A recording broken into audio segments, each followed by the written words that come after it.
like they shouldn't care. I don't mean that for the host or the feature. Well, anybody that goes up before me, I'm just saying they don't have the expectations of this is the guy we came to see. True. So you are the bonus.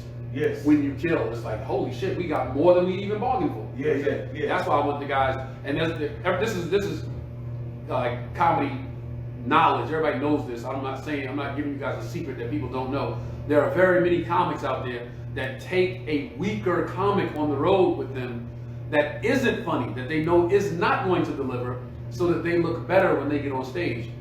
That says a lot about you as a person and a comic, that you would want the room to sit there and not have a good time until you get there.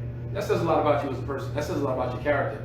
I want the audience to have a great time from the time they step in the building to the time they leave. I tell the wait staff to be happier, be nicer. There's a problem at your table, don't argue with them. They say they got the wrong drink, bring them another drink, don't even worry about it. I'll pay you the difference.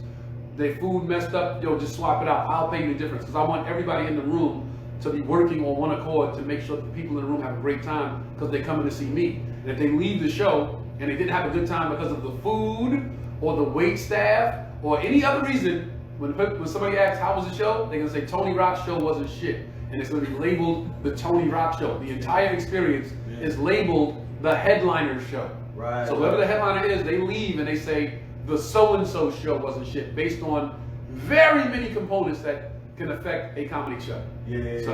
It's like, oh, their food wasn't done. You was funny as hell, but all of a sudden, how was the Tony Rock show? Fuck them fries, was nasty. I don't got a goddamn thing to do with the fries, but it was the Tony Rock show and the fries was nasty, so then the Tony Rock show wasn't good.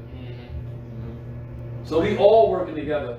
This is like, it's like sports, man. It's like if you played a sport in your youth, every component gotta work flawlessly with the other. You gotta play your position to have success. You gotta play your position. And sometimes, I tell you this, like, that's a good question. Yeah. What's playing your position to you? What does that mean to you? One is, and I ask you that because there are comics that I've taken on the road that did not play their position, that wanted to be the headliner. So they did everything they could to try to upstage the headliner.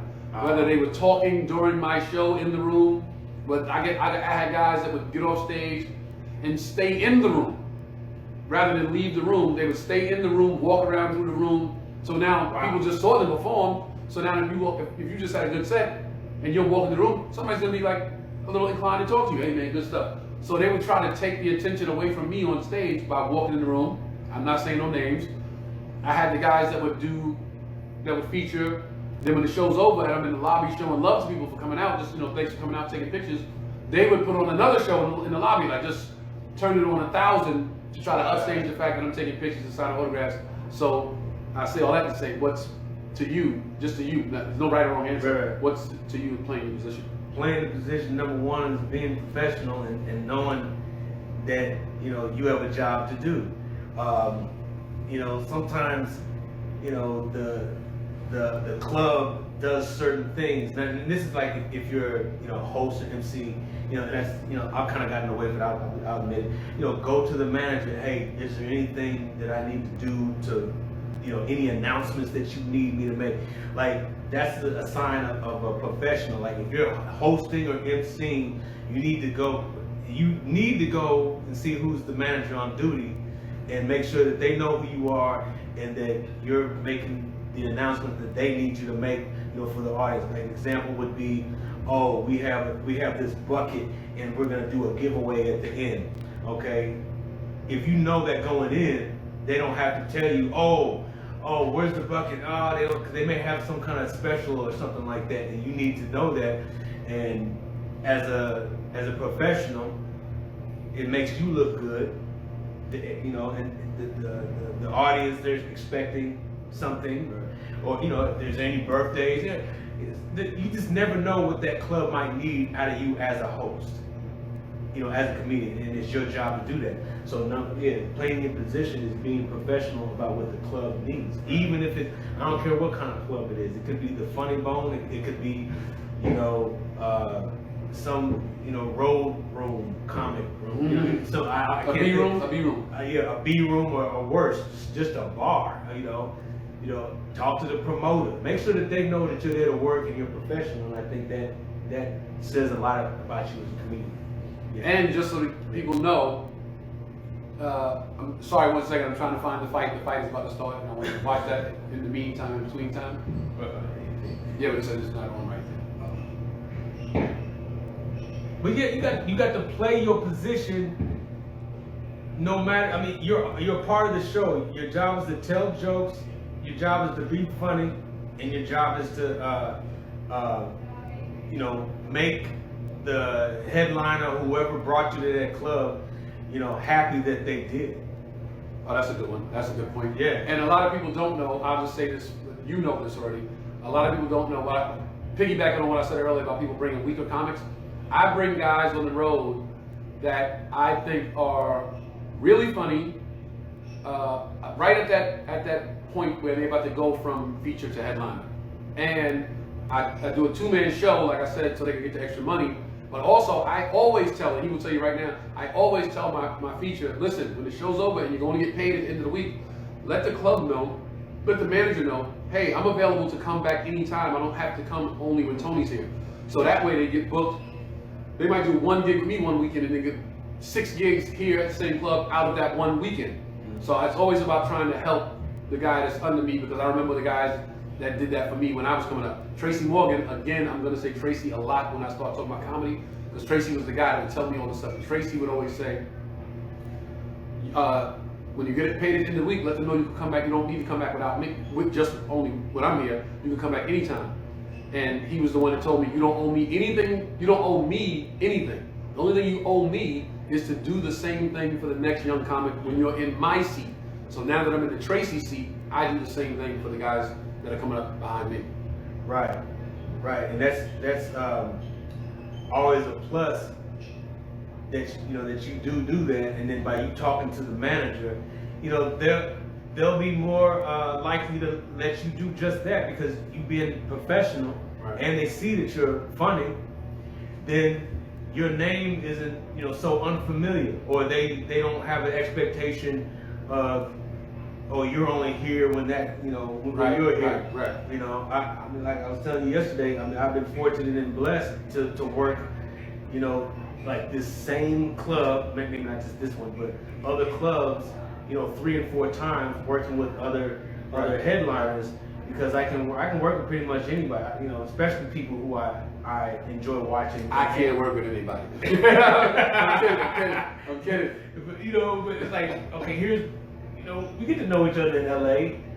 We get to, you establish a friendship, and it's cool to go out on the road with your friends, or at the very least, people who you grew up watching. Like, right. I mean, like, what was we just, Orlando, okay, now, I mean, he wasn't on the show, but, who? George Wallace. Oh, yeah. George Wallace just showed up just to do a set. We were in Orlando at the Improv, and he was in Orlando on vacation. Yeah. But a real comic can't stay away from the stage very long. Yeah. So he was in Orlando on vacation. He called the Improv to see who was there. They said Tony Rock. He popped up at the show. And of course, George Wallace is a comedy OG legend. Yes. So he's solidified. There's no debate. So when he came in the room to say hi to me, the first thing I said was, would you like to do some time? And he said, well, it's on you. It's your show if you want me to do time. And I'm like, you're next, because it's just he warrants that type of respect in the comedy world. Yeah, and I've only met him a couple of times, but that right there, being a professional and being able to be funny, and you got an OG in the room like that. If I ever see him again, I say, hey, remember in Orlando? I say, yeah. And you establish a rapport with famous celebrity. You just never know what might happen. Right. But if you're not doing the work, if you're not being professional, you could lose out on something.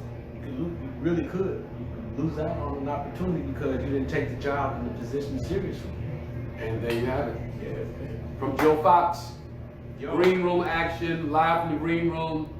Second show is being loaded as we speak. Sold out. It's sold out 2 shows tonight. I think we sold out tomorrow as well. I mean, sell it out. We that's what we do, isn't it? I ain't nothing.